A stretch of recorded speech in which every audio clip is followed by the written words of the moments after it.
Bonjour bien-aimés, comme à chaque samedi, je vais encore parler d'un miracle opéré par Jésus durant son ministère au milieu des hommes. Et ce miracle dont je vais parler ce matin se trouve dans l'évangile de Jean, le chapitre 4, les versets 46 à 54. Jean chapitre 4, versets 46 à 54, que je vais lire. Après avoir passé 2 jours à cet endroit, Jésus partit et se rendit en Galilée. Il avait lui-même déclaré: un prophète n'est pas respecté dans son propre pays. Cependant, quand il arriva en Galilée, les habitants de la région le reçurent bien, car ils étaient allés eux aussi à la fête de la Pâque à Jérusalem et avaient vu tout ce qu'il avait fait pendant cette fête. Jésus revint alors à Cana de Galilée, où il avait changé de l'eau en vin. Donc j'ai lu un peu plus que 46, comme vous pouvez le constater. J'ai lu 43 jusqu'à 45. Maintenant, je suis dans le 46 et suivant. Jésus revint alors à Cana de Galilée, où il avait changé l'eau en vin. Il avait là un haut fonctionnaire du roi qui avait un fils malade à Capernaum. Quand il apprit que Jésus était arrivé de Judée en Galilée, il alla le trouver et le pria de se rendre à Capernaum pour guérir son fils qui était mourant. Jésus lui dit: vous serez toujours incapable de croire si vous ne voyez pas des signes miraculeux et des prodiges. Le fonctionnaire lui répondit: Maître, viens chez moi avant que mon enfant soit mort. Jésus lui dit: retourne chez toi, ton fils a repris vie. L'homme crut à ce que Jésus lui disait et partit. Il était sur le chemin du retour quand ses serviteurs vinrent à sa rencontre et lui dirent: ton enfant a repris vie. Il leur demanda à quelle heure son fils s'était senti mieux. Et il lui répondit: il était 1h de l'après-midi, hier, quand la fièvre l'a quitté. Le père se rendit compte que c'était l'heure même où Jésus lui avait dit: ton fils a repris vie. Alors, lui et toute sa famille crurent en Jésus. Ce fut le second signe miraculeux que Jésus fit après son retour de Judée en Galilée. Gloire à Dieu. Jésus est venu pour nous bénir, est venu pour nous racheter, pour nous donner accès à une nouvelle vie. Et il fait des miracles pour notre bien, pour que nous puissions accéder au royaume de son Père et sortir des ténèbres épaisses qui vont nous conduire à l'enfer si nous ne croyons pas en Jésus. Durant son ministère, Jésus a guéri des Juifs et des non-Juifs. Pourtant, la première fois que Jésus a envoyé les disciples faire une mise en pratique des enseignements qu'il leur avait donnés, Jésus leur a fait la recommandation ferme de ne pas aller chez les non-Juifs. Vous pouvez lire ça dans Matthieu 10, versets 5 et 6. Cela pourrait être interprété comme une contradiction, alors que Jésus lui-même disait être venu afin que quiconque croit ne périsse point, mais qu'il ait la vie éternelle. Comment donc envoie-t-il ses disciples et puis dit: non, allez seulement vers la maison d'Israël, mais pas vers les étrangers, pas vers les païens. Dieu n'a-t-il pas dit à Abraham: toutes les familles de la terre seront bénies en toi? Et Jésus n'était-il pas cette descendance d'Abraham par qui toutes les familles de la terre allaient être bénies? Pourquoi donc les disciples doivent aller seulement vers la maison d'Israël? Vous allez vous poser des questions, mais c'est quoi le lien avec ce que tu veux nous partager? Il y a toujours un lien. Je cherche toujours un lien. Bien aimé, ce sont des questions qui sont pertinentes, les questions que vous posez. Elles sont pertinentes, je me les pose aussi. Et elles méritent une réponse. Voici la réponse que j'ai par rapport à ces questions. Pourquoi Jésus empêche ses disciples d'aller vers les païens, alors voilà, il y a un païen qui vient à lui, et lui-même il est allé vers des païens. Dans le pays de Gadara, où Jésus est allé pour délivrer cet homme possédé de légion, ce n'était pas des Juifs. Jésus est allé là, il est allé même avec ses disciples. Il est allé même, et il a même confronté la tempête, il a traversé la tempête pour aller là-bas. Alors pourquoi il dit à ses disciples de ne pas le faire? Voici donc la réponse. Jésus a demandé à ses disciples de ne pas aller vers les païens, alors que lui-même est allé vers eux. Cela est la preuve que quand il dit à ses disciples de ne pas aller vers les païens, ce n'est pas parce qu'il ne veut pas sauver les païens. Cela n'a rien à voir. Les païens ne sont pas mis à l'écart dans le plan de Jésus. Jésus, au contraire, nous enseigne une leçon fondamentale à nous qui sommes des leaders, des responsables et qui formons des disciples. Il faut ménager les disciples que nous formons. Non seulement dans l'enseignement théorique que nous leur donnons, il faut leur permettre de manger cela à petits bouts, mais aussi dans la pratique que nous leur demandons de faire, la mise en pratique. Ce que Jésus a fait, alors qu'il était accompagné par ses disciples, Jésus demande à ses disciples qu'il envoie tout seul de ne pas le faire. La raison, il me semble, c'est une raison pédagogique. C'est une raison de quelqu'un qui forme ses disciples et leur demande de manger et de vivre les expériences par petits bouts. Donc, il les a envoyés pour la première fois uniquement vers les Juifs, des gens qui parlent leur langue, des gens qui connaissent leur culture, des gens avec qui ils sont plus habitués. C'est encourageant, tu fais tes premières expériences dans l'évangélisation, dans la mission, et puis on t'envoie dans un pays étranger ou vers des gens avec qui tu ne peux pas t'entendre. Non. La sagesse veut que Jésus commence ce ministère ou mette ses disciples en pratique, fasse une mise en pratique auprès des gens avec qui ils ont la même langue. La raison est là encore simple. C'est pour cela que quand Jésus, à la fin, va les envoyer, il dit, vous commencez à Jérusalem. Tu commences avec les gens avec qui tu t'entends, avec qui tu parles la même langue, avec qui tu es à l'aise. Ça va t'encourager, te motiver pour que petit à petit, tu ailles vers les autres. Amen. Maintenant, revenons à notre mouton, au texte. Parce qu'on enseigne quelque chose de façon directe, mais il faut profiter pour donner d'autres enseignements. Parce que c'est important.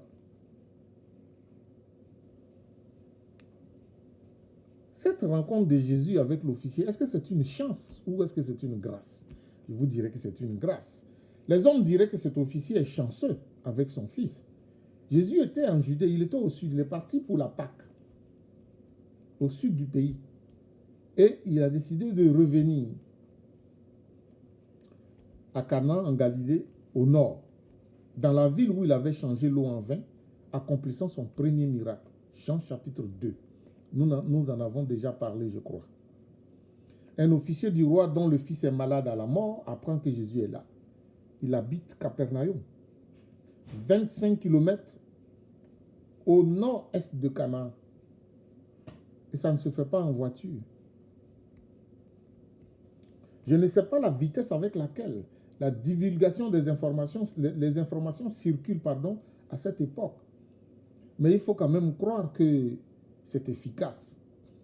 Parce que Jésus est arrivé et puis il est à 25 km là-bas, il le sait. Il y avait certainement des va-et-vient constants entre ces deux villes. Jésus avait déjà fait un miracle à Cana et il était le sujet de débats constants entre les gens, dans la population, dans les environs.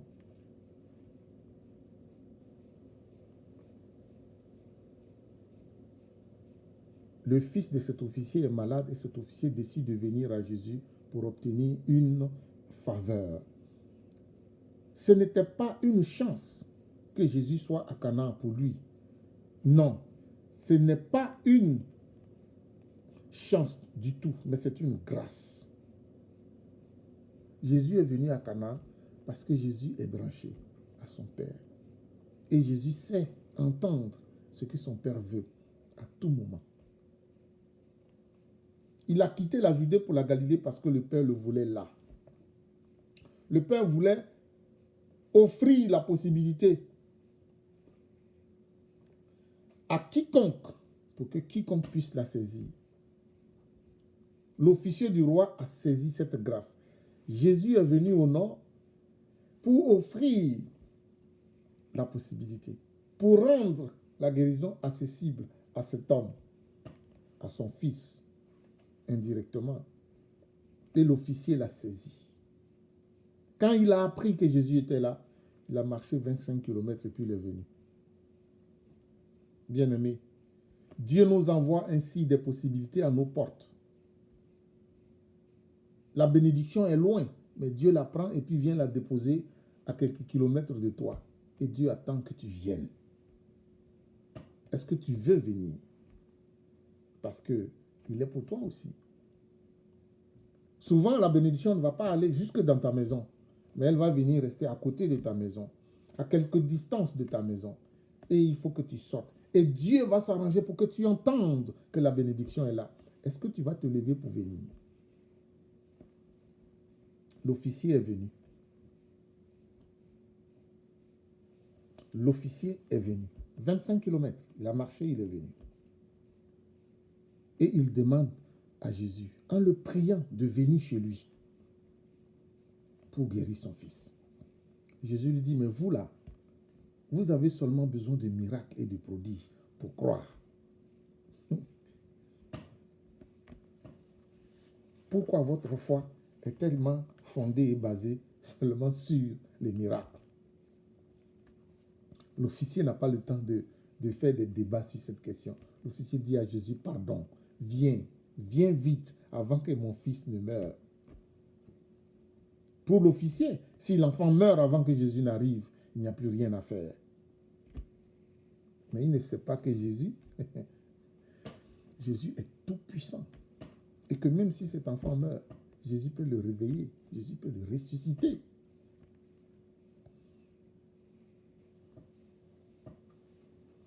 Il lui a fallu plus qu'un jour, quand il est arrivé, pour voir Jésus. Et vous verrez plus tard, quand il part, c'est le lendemain. Et Jésus lui dit, va, ton fils vit. Mais pour que Jésus lui dise, va, ton fils vit, il a fallu que lui, il vienne. Il a fallu que lui, il vienne, qu'il entende qu'il y a une bénédiction, que Jésus est là, que Jésus peut faire quelque chose. Il ne se demande, mais pourquoi il n'est pas venu jusqu'à Capernaum? Non, il est venu de Capernaum à Cana pour dire, Jésus, viens. Il est venu. C'est pour cela que Jésus peut lui dire, va. Jésus dit, je n'ai pas besoin d'aller avec toi. Va, ton fils vit. Jésus n'a pas eu besoin de faire cette marche. Lui a eu besoin de faire cette marche pour venir vers Jésus. Et il aura besoin de faire cette marche encore pour aller chez lui avec la foi que Jésus lui a dit, ton fils vit. Il a repris vie. Il a cru et il est parti. Il n'est pas parti découragé. Il a cru, Jésus a parlé. Il a certainement entendu ce miracle que Jésus avait fait en disant aux ordonnateurs, aux serviteurs, puisez de l'eau et puis remplissez les vases. Les vases. Ils ont puisé de l'eau, ils ont rempli les vases. Et puis ils ont rempli les vases. Et puis il a dit maintenant servez et puis allez donner ça à l'ordonnateur de vin. Et puis l'eau est devenue du vin. Il a certainement entendu ce témoignage. Donc quand Jésus parle, tu prends ça au sérieux. Il a cru d'aller et puis mon fils, oui, va. Et il est parti. Alléluia. Vas-tu le faire? Il n'y a pas de piqûre, il n'y a pas de vaccin, il n'y a rien. C'est juste des mots. Va, ton, fils, 3, vie. 4 mots. Va, ton fils vit. Si tu veux traduire ça dans d'autres français, va, ton fils a repris vie. Dis-le comme tu veux, mais c'est court. Il y a tout dedans. Il y a la vie dedans. Il n'y a pas la maladie dans cette phrase. Il y a la vie, il y a la guérison, il y a la santé, il y a la joie.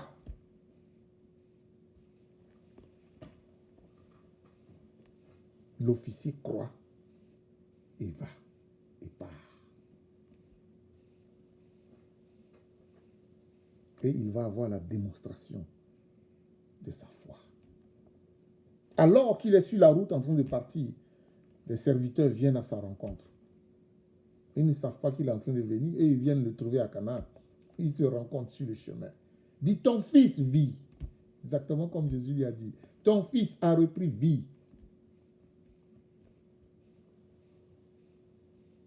Peut-être qu'ils venaient lui dire, ne dérange plus Jésus. Laisse Jésus retourner. Peut-être qu'ils pensaient que Jésus était en train de venir avec leur maître. Il faut laisser Jésus partir. Ton fils vit.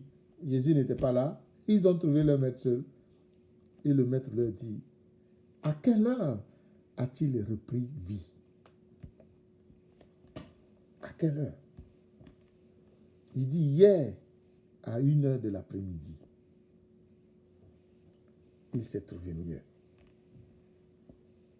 La réponse à la question est importante. Et la question elle-même est importante. Et elle nous démontre que ce monsieur, en entendant la parole et en croyant, a regardé sa montre, s'il en avait une, ou a observé le temps pour identifier l'heure qu'il était.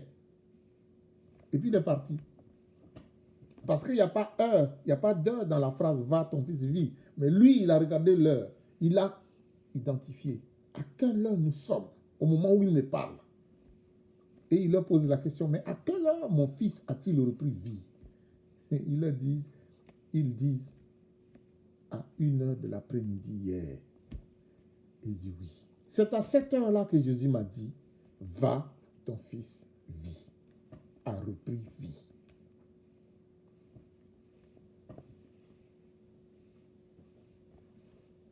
La guérison fut instantanée, pour qu'il n'y ait pas de doute.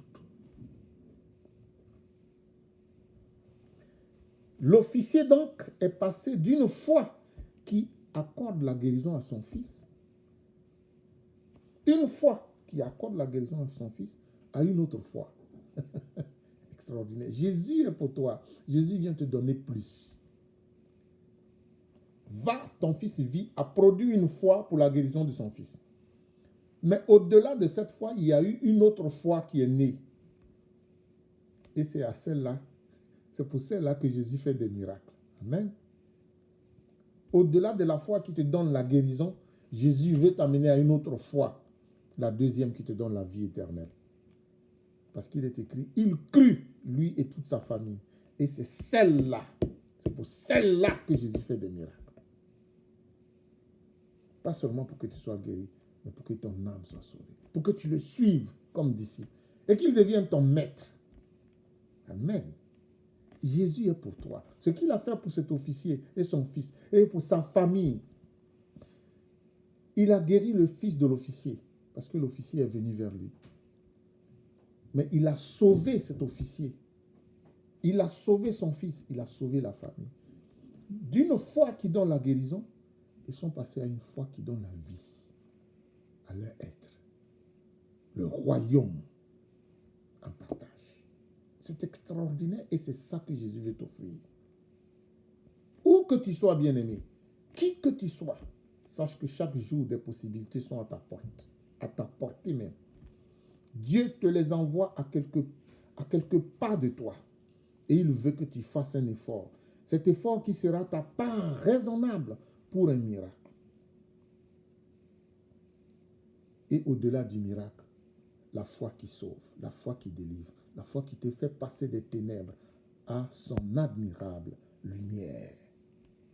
Ma prière pour toi est que tes yeux soient ouverts pour discerner les possibilités qui sont à tes portes. Que Dieu te fasse voir ou entendre ou apprendre où Jésus est. Dieu le fait de toutes sortes de manières. Qu'au nom de Jésus,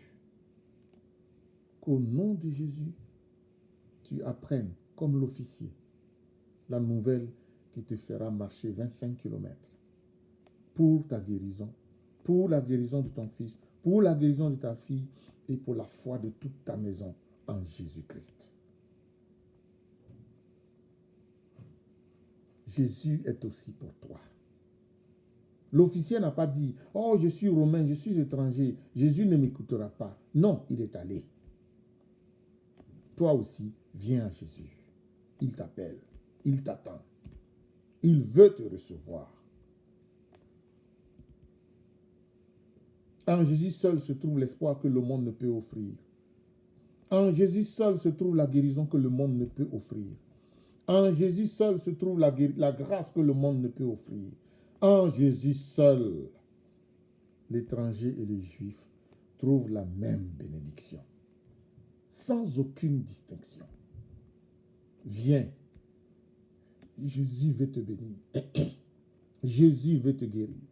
Jésus veut te délivrer. Jésus veut te sauver avec ta famille.